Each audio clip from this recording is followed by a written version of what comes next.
दुर्वासा जी महाराज भगवान नारायण के पास में गए, भगवान नारायण को प्रणाम किया। भगवान नारायण ने अपनी प्रसादी माला जो गले में धारण किए थे, कौस्तुभ मणि के पास में जो वन माला पड़ी थी तुलसी मंजरी वाली, उस माला को निकाल के दुर्वासा मुनि के गले में डाल दिया। दुर्वासा जी महाराज उस माला को पहने गले में धारण कर किए हुए आए, देवताओं के राजा इंद्र के पास में गए। इंद्र ने बढ़िया स्वादिष्ट पकवान भोजन कराए और जैसे भोजन कराए दुर्वासा मुनि को बड़े प्रसन्न हो गए। अपनी प्रसादी माला निकाल करके आज इंद्र के गले में डाल दी। जैसी प्रसादी माला इंद्र के गले में डाली, इंद्र ने कहा, बोले देखो महाराज ने पहनाई माला मुझे पहना दी। तो इंद्र ने वो पहनाई माला समझ करके उस माला को उतार के बोले हाथी के गले में डाल दी। हाथी ने वो माला सूंड से तोड़ करके पैरों से कुचल दी। तो जानते हो क्या हुआ? देवता जो थे वो स्वर्ग से च्युत हो गए, स्वर्ग से हीन हो गए। स्वर्ग पर आधिपत्य हो गया बोले दैत्य राज बलि का। इसलिए भगवान के चरणों में जो फूल चढ़ जाए, जो माला चढ़ जाए, वो कभी हमारे पैरों में नहीं गिरना चाहिए, प्रयास करना चाहिए। कभी कभी हम लोग करते फूल चढ़ा दिए, चावल चढ़ाए भगवान के चरणों में, लेकिन हम लोग उससे पैरों से कुचलते चले जाते। यदि पैर के नीचे फूल दुबा भगवान के चढ़ी प्रसादी माला हमारे पैरों में आती है तो स्त्री से हीन हो जाते हैं, लक्ष्मी से हीन हो जाते हैं। दुर्वासा मुनि ने श्राप दे दिया। देवता जो थे महाराज स्वर्ग से नीचे गिर जाते हैं, दैत्यों का आधिपत्य हो जाता। शुक्राचार्य जी महाराज ने राजा बलि से कहा, बोले राजन तुम संत गौ ब्राह्मणों की सेवा करो तो तुम स्वर्ग पर आधिपत्य स्थापित कर लोगे। राजा बलि ने गौ ब्राह्मण और संत महात्माओं की सेवा की। बोले महाराज स्वर्ग क्या तीनों लोकों पर आधिपत्य कर लिया। देवता मारे मारे फिरने लगे। जब बच्चों के जीवन में कोई संकट आता है तो सबसे ज्यादा कष्ट होता है माता को। अब माता अदिति बड़ी दुखित मना बैठी थी। कश्यप जी ने कहा, बोले क्या बात है देवी, क्यों उदास हो, क्यों नाराज बैठी हो? बोली महाराज अब आप क्या जानो, आप तो पिता ठहरे ना। बच्चों के जीवन में कोई संकट आता है तो सबसे ज्यादा तकलीफ बोले माँ को होती। कश्यप जी महाराज ने कहा, बोले क्या बात है, आजकल आपका पूजा पाठ सही नहीं चल रहा, व्रत सही नहीं चल रहा। कभी कभी क्या होता, माताएं जब पूजा पाठ करने मंदिर नहीं पहुंच पाती हैं या कोई उनका जाप ना हो पाए, मंदिर की पूजा न कर पाए, जल चढ़ाने न पहुंच पाए, तो दिन भर उदास रहती कि आज मेरा ये नियम पूरा नहीं हो पाया, आज मैं मंदिर ना जा पाई, आज मैं सत्संग ना कर पाई, आज मैंने भगवान की पूजा नहीं कर पाई। तो माता अदिति बोली, बोली महाराज मेरे दुख का कारण ये है कि मेरे पुत्र जो है स्वर्ग से नीचे गिर गए, मारे मारे भटक रहे हैं।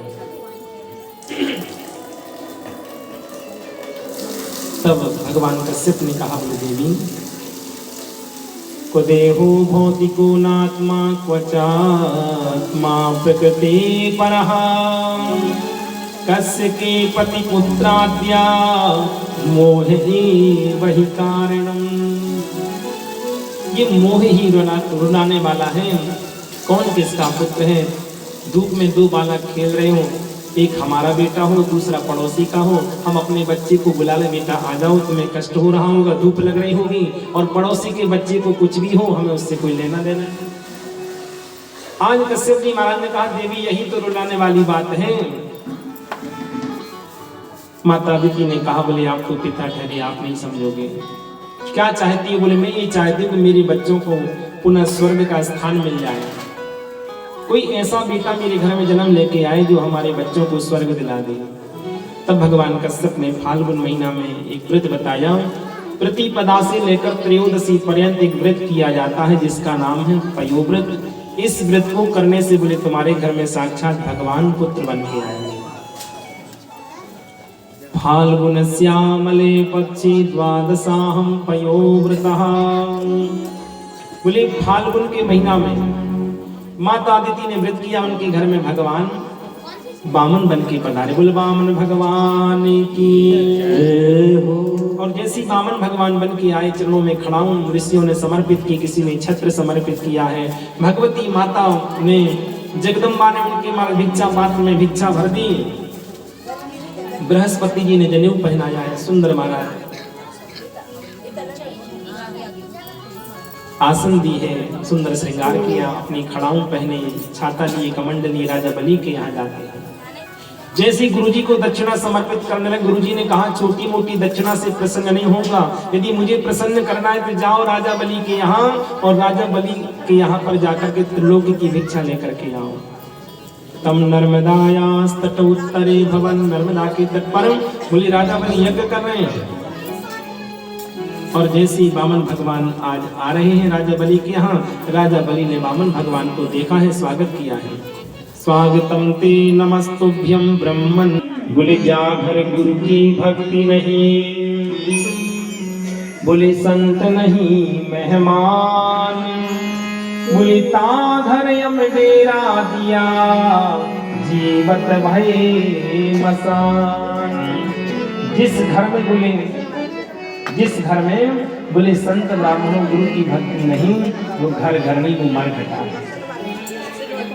जिस घर में कोई अतिथि ना आए, कोई संत ब्राह्मण के मेहमान ना आए, वो घर घर नहीं कहलाता। आज वामन भगवान राजा बलि के यज्ञ मंडप में पधारे, स्वागत किया कि मेरे आज पितर तृप्त हो गए, मेरा यज्ञ सफल हो गया कि मेरे यज्ञ में आज ब्राह्मण देवता पधारे हैं, कितना सुंदर स्वरूप है। बोले महाराज आप कहिए मैं आपकी क्या सेवा करूं। गाम कांचनम गुणवद धाम विष्टम तथा नपेयमुतबा विप्र कन्या, बोले ग्रामान समृद्धान स्तुरवान गजान्वा, रथास्ततारहत्तम संप्रतीक्षा। यदि आपका विवाह ना हुआ हो तो ऐसी बौनी कन्या, ब्राह्मण कन्या से आपका विवाह करवा देंगे। राजा बलि बोले महाराज सोने का बना हुआ महल आपको दान में दे दूं, गाय दान में दूं, हाथी घोड़ी जो कहोगे आप वो दे देंगे। लेकिन महाराज आप अपने श्री मुख से कहिए। वामन भगवान माला पे जाप कर रहे हैं, माला जाप पूर्ण करते। बोले राजा बलि तुम बहुत दानी, तुम्हारे पूर्वज हिरण्यकश्यप भी बड़े दानी थे, विरोचन महाराज भी बड़े दानी थे, प्रहलाद जी महाराज का तो कहना ही क्या, लेकिन मैं दान नहीं ले सकता क्योंकि मैंने अपनी कामनाओं पर संयम पाया है।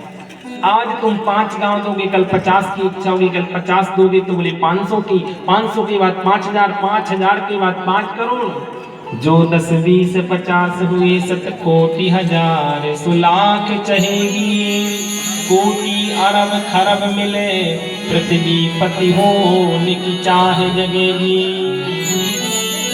स्वर्ग पताल को राज मिले, तृष्णा अधिकी अति आग लगेगी, सुंदर एक संतोष बिना, नर तेरी तो भूख कभी न मिटेगी।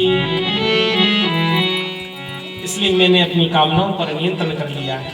राजा बलि चरणों में गिर गए, कहा कुछ तो मांगना पड़ेगा। तो भगवान ने 3 पग